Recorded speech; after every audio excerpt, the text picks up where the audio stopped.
හිත සතුටින් ඉන්න. ඔන්න මේ ටික අහන්න. මෙන්න මේ ටික පුළුවන් නම් අහලා ජීවිතේට එකතු කරගන්න.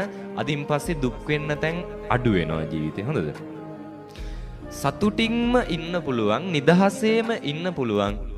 අනුන් ගැන හිතුවොත්ද තමන් ගැන හිතුවොත්ද? තමන් ගැන හිතුවොත්. හිතන්න අපේ ගෙදර මැටි ගහලා නම් තියෙන්නේ. මැටි ගහපු ගෙදරක නම් අපි ඉන්නේ. ඇත්තටම නිදහසේ අපිට ඉන්න පුළුවන්ද?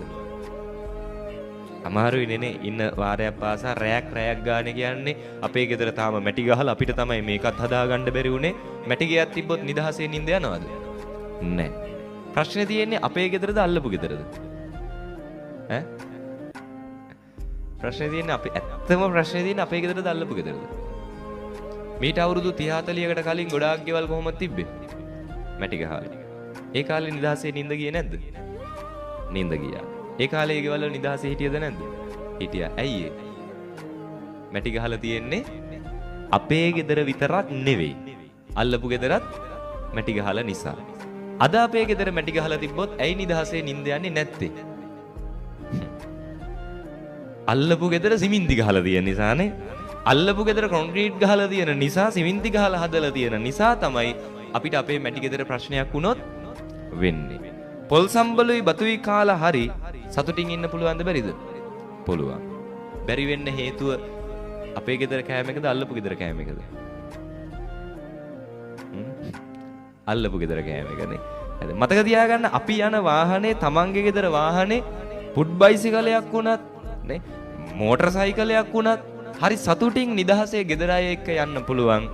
යන්න බැරි වුණොත් බැරි වෙන්නේ. ප්‍රශ්නේ තියෙන්නේ අපේ ගෙදර වාහනේද අල්ලපු ගෙදර වාහනේද?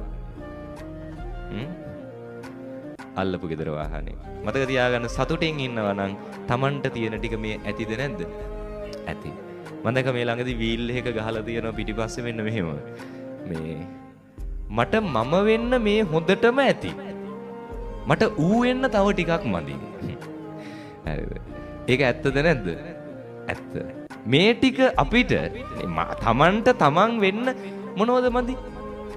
මේ තියෙන ටික ඇතිනේ. මේ ටික ඇති Tamanට Taman වෙන්න. ප්‍රශ්නේ තියෙන්නේ කොතනද? අර උන් වෙන්න ටිකක් මදිනේ.